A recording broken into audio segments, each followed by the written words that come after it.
بقولك ايه، هو انتي ما عندكيش دم زي بقية البني ادمين؟ انتي ايه يا جبلة انتي البرود اللي انتي فيه ده؟ مش قبل ما تنشري لازم تسألي اللي تحتيكي الغسيل ناشف ولا مبلول؟ يعني عجبك كده اللي انتي عملتيه؟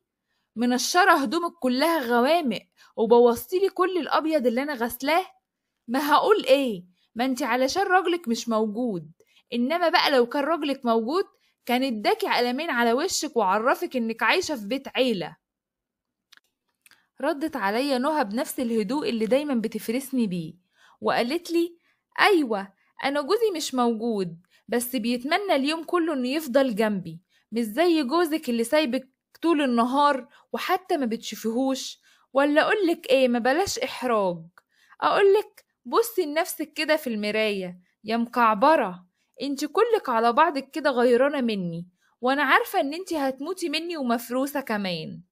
طلعت حماتي على صوت الزعيق وقعدت تزعق لنا احنا الاتنين، وقالت لي: مالك يا غادة، مش قلتلك قبل كده بلاش صوتك يعلى؟ وبعدين هو انتي العقلة اللي انا بقول عليها؟ وانتي يا نهى انتي مالك بيها؟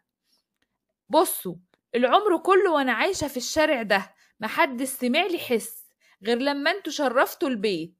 بقولكوا ايه، انا مش عايزة شغل السلايف دوا، كل واحدة فيكم تخليها في نفسها.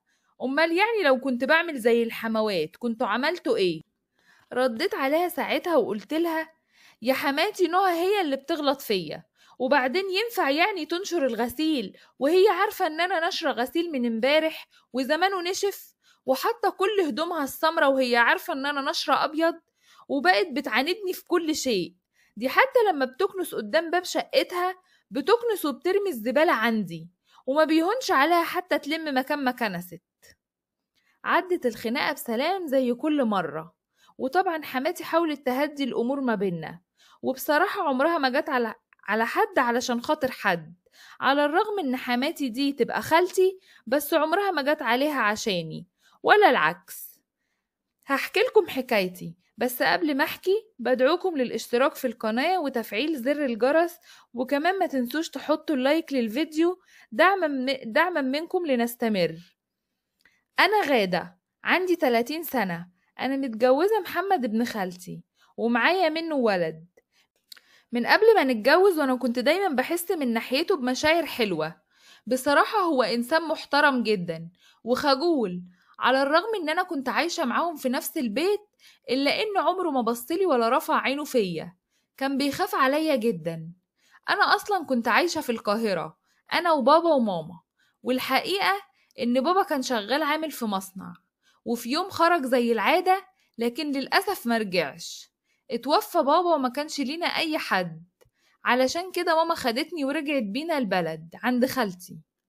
ماما حزنت جدا على بابا، وعلشان كده ما كملتش شهرين وتوفت بعديه على طول. حسيت ان انا الدنيا اسودت في وشي، ازاي افقد ابويا وامي الاتنين في سنة واحدة.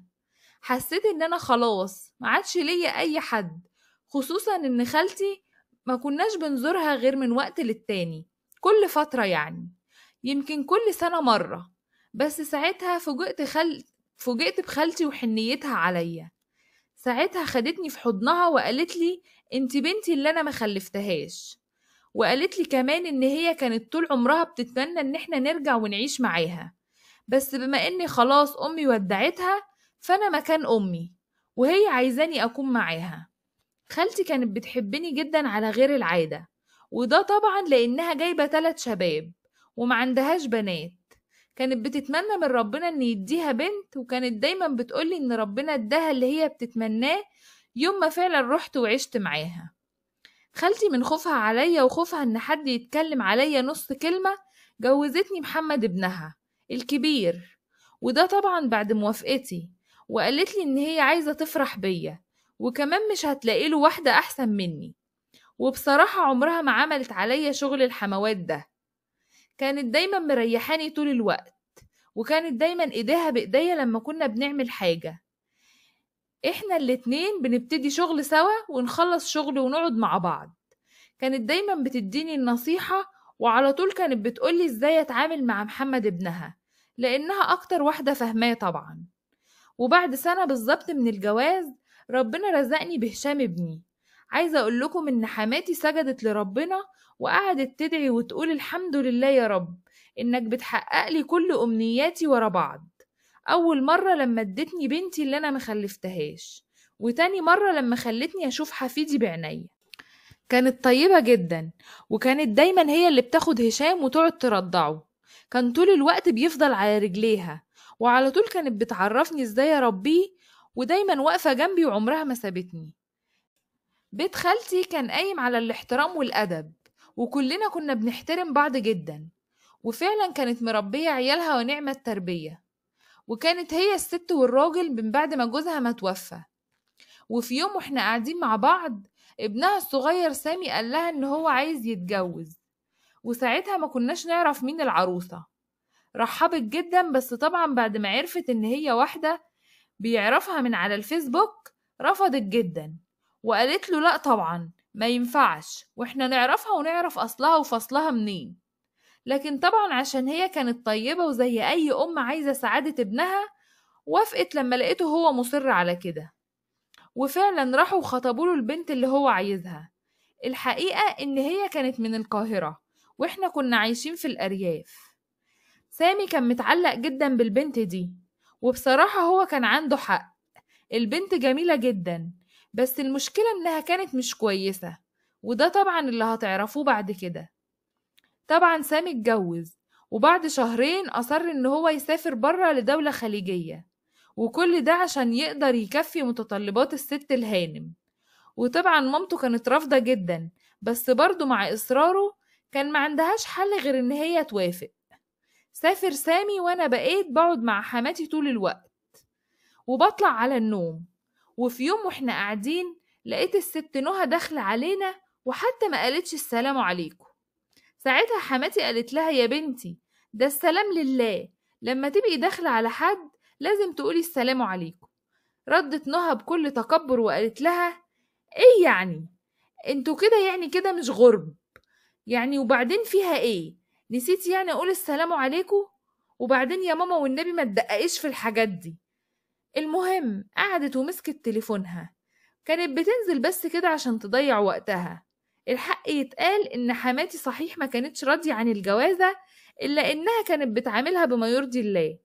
استحالة كانت تقول لها اعملي حاجة او ما تعملش. وانا كمان كنت قايمة بشغل البيت، وكنت طبعا بحسبه ان هو لجوزي وكمان لخالتي، فعمري ما بصيت لها اذا كانت تعمل او لا، لاني في كل الحالات بقول اللي بيعمل لفرد بيعمل ل10. الحقيقة ان ده الكلام اللي كنت المفروض عايشة عليه عمري، وعشان كده عمري ما بصيت لبيت حماتي ان هو بيت حما وسلايف والكلام ده. انا كنت بعتبر ان خالتي دي هي امي، وان عمري ما اقصر معاها ولو حتى على رقبتي. بعد كده فوجئت ان نهى دي ما بتسيبش التليفون 24 ساعة ماسكاه في ايديها، وبتطلع شات وبتطلع لايف على فيسبوك وحاجات كده غريبة. انا كنت عايشة في القاهرة، بس كنت متربية جدا، يعني ما كنتش عايشة حياة الحرية الزيادة قوي. وفي يوم لقيت محمد داخل عليا وبيقولي بقولك ايه يا غادة، انا عايزك تقصري من ناحية مرات سامي، انا مش عايز مشاكل، والست دي بصراحة ما برتاحلهاش. طريقتها اللونة دي كمان ولبسها يخليني اقول ان هي مش تمام. وبعدين انا نصحت سامي ياما وهو ما سمعش كلامي. رديت عليه وقلت له غريبة، ما ينفعش ابدا تتكلم بالطريقة دي على مرات اخوك، وبعدين حتى لو هي كده ملناش دعوة، اخوك وده اختياره، وخليك في حالك احسن لك يا محمد وملكش انت علاقة بيها. ساعتها كنت بقوله الكلام ده لاني كنت طول الوقت بشوفه وهو بيحاول يتقرب منها. اخدت بالي كذا مرة لما بنكون قاعدين وهي موجودة بيجي ويقعد ويتكلم معاها، ويبقى الكلام كله موجه ليها. سبحان الله، عكس الكلام اللي جاي يقولهولي كله. كنت عارفة ومتأكدة انه بيقولي كده علشان ابعد اي شك فيه من ناحيتها، وكل ده علشان اموره مهروشة قوي وحركاته باينة. وطبعا هي كمان كانت بتتكلم معاه بدلع جدا، وبصراحة الموضوع ده كان بيستفزني قوي، وكنت على طول بتلكك لها، ودايما كنت بعمل معاها مشاكل، وهي طبعا كانت بتموت في الاستفزاز. كانت دايما لما تلاقيني قاعدة تقعد تتكلم معاه وتتدلع عليه، وحاجة كده آخر قلة أدب. وبصراحة ما كانتش بتعمل كده إلا من ورا حماتي، لأن لو كانت عملت كده قدام حماتي كانت عرفتها حدودها كويس. وأنا طبعا كنت دايما بعمل معاها مشاكل بسبب التصرفات دي، بس عمري ما بينتلها إني غيرانة منها. وفي يوم محمد نزل الشغل متأخر وكان مستعجل ونسي التليفون بتاعه، والتليفون قعد كل شوية يعمل فايبريشن إن جايله رسالة، وأنا كنت ساعتها تعبانة وعايزة أنام. الولد ما نيمنيش طول الليل. أول ما قمت علشان أعمل التليفون صامت، لقيت الحاجة اللي عمري ما كنت أتخيلها. أنا عمري في حياتي ما فتشت في تليفون جوزي، لكن ساعتها الإشعار جه على الشاشة من بره، والرسالة كانت جايله على الواتساب من رقم نهى. بقيت مصدومة ومش مصدقة. فتحت التليفون ساعتها وفضلت أقرأ في الرسايل اللي ما بينهم. كنت خلاص الدم غلي في عروقي. ازاي البنت الوقحة دي تبعتله صورة بالشكل ده؟ بعتله صورة مصوراه وهي بلبس النوم وبتقوله صباح الخير يا حبيبي. يا حبيبي حبك بورس يا شيخة. نزلت أجري على حماتي اللي أول ما شافتني لقيتها بتقولي مالك يا غادة، شكلك بيقول إن في مصيبة. الواد فيه حاجة؟ طب محمد عملك حاجة؟ ساعتها ما كنتش عارفة أقول لها إيه. كنت خايفة عليها من الصدمة. إزاي إن جوزي بيبص لمرات أخوه؟ بس حماتي كانت فهماني وأثرت عليا نص الكلام. لما قالت لي الموضوع ده يخص محمد، رديت عليها وقلت لها أيوة يا ماما، يخص محمد، وخدي بقى اقري انتي. ساعتها قرت الرسايل، وأول ما شافت صورة البنت اتجننت وبقى برج من دماغها هيطير، وقالت لي ده أنا هطين عيشتهم هما الاتنين، إما خليها تطلع بالهدمة اللي عليها، إما كنتش أربيهم من أول وجديد ما بقاش أنا. ماشي يا سامي، ماشي يا ابني، رايح تجيب لي واحدة لا أصل ولا فصل؟ الله يسامحك يا ابني، حرام عليك. ساعتها لقيتها قعدت شوية وهديت وقالت لي بنتي يا غادة تعالي اقعدي. قعدت جنبها وساعتها قالت لي الموضوع ده عمره ما هيعدي كده، ومش هينفع أبدا أفتح الموضوع ده على البحري. الولا سامي لو حصل وعرف حاجة هيكره أخوه، وأنا مش عايزة الإخوات يقعوا في بعض. أنا عايزاكي تطلعي تقولي لها انزلي حماتك عايزاكي، وخدي لها حاجة حلوة وانتي طالعة. وفعلا طلعت لها وأخدت لها معايا حاجة حلوة من عندي. أول ما شافتني ماسكة الحاجة الحلوة قالت لي مش بعادة يعني، مفيش خناقة النهاردة ولا ايه؟ قلت لها حماتك عايزاكي، وهي اللي بعتلك الحاجة الحلوة دي مش أنا. وبقولك ايه، بتقولك البسي حاجة حشمة وانزلي. ساعتها أول ما دخلت تغير هدومها وتحط الحاجة في التلاجة، رحت متسحبة على الأنتريه ورحت واخدة التليفون بتاعها، علشان أنا كنت عارفة إن هي دايما بتبقى حاطاه جنب الشاحن في الأنتريه. أصلها بتبقى عاملة لنفسها زي استوديو كده علشان البث المباشر اللي بتعمله على الفيسبوك. وطبعا حطيت التليفون في جيبي ورجعت للصلاة بسرعة وقلت لها ايه مش يلا بقى؟ ساعتها قالت لي يلا بينا. نزلت معايا تحت عند حماتي، وحماتي كانت عاملة غدا. والمهم قلت لها انتي بقى هتتغدي. وفعلا قعدت وكلت، وحماتي كانت قاعدة بتتكلم معاها على ما اعمل لهم الشاي. في الوقت ده حماتي كانت مدياني حباية منوم من بتاعها، لان هي كان بيجيلها أرق وصداع وما كانتش بتعرف تنام غير لما تاخد حباية المنوم. وفعلا حطيت لنوها حباية في الشاي، وطلعت قعدت معاهم وشربنا الشاي وكنا بنتكلم عادي. وساعتها حماتي كانت مجرياها في الكلام خالص، وطبعا قدرت تعرف منها كذا حاجة، وطبعا عرفت ان هي اللي كانت ورا فكرة السفر. ساعتها نامت وهي بتتكلم. انا طلعت التليفون، وساعتها حماتي قالت لي يلا يا غادة افتحي التليفون واعرفي لي البت دي بتكلم مين بالظبط، انا حاسة ان هي بتكلم حد تاني غير محمد جوزك. فعلا طلعت الرسايل لقيتها بتكلم يجي اكتر من 20 واحد، وعندها ايميلات كتير جدا، يجي اكتر من 5 ايميلات، وكل واحد بتكلم عليه ولا يجي 5 رجالة. حماتي فهمت من نظرتي إن كلامها كله كان عندها حق فيه، وطبعا شافت كل حاجة. راحت الحمام وجابت خرطوم المية وقعدت ترشها بالمية علشان تفوقها. مش عايزة أقولكوا، لما المية بتنزل على جسم الواحد ساقعة متلجة وانتوا في عز الشتاء، في عز شهر يناير، هيكون ايه إحساسكم؟